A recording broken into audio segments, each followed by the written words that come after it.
he prepared more, then there's a contribution from the opposition. He didn't pick up too many wickets in Pakistan, but he actually bowled exceptionally well. এবার ধারাভাষ্যকর তামিম ইকবাল প্রশংসায় ভাসিয়ে দিলেন বাংলাদেশের বোলারদের।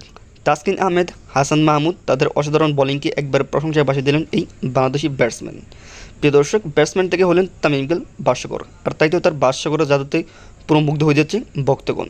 যেখানে অসাধারণ bowling করেছে তাসকিন আহমেদ, দিনের ফার্স্ট উইকেটটি নিয়ে নেন তাসকিন।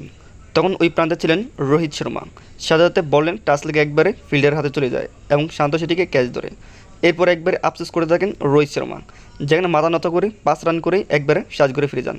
এরপর আসেন বলের মধ্যে আমাদের নাহিদ রানা, তিনিও বল করেন অসাধারণ। তারপর ঠিক পিছনে গিয়ে একবারে লিটন কুমার দাস সেটি ক্যাচ ধরে ফেলে, আর এতে একবারে আউট হয়ে যায় ইন্ডিয়ার জয়সওয়াল।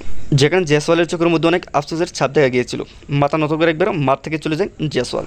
যেখানে জয়সওয়াল করেছিলেন 17 বলে 10 রান।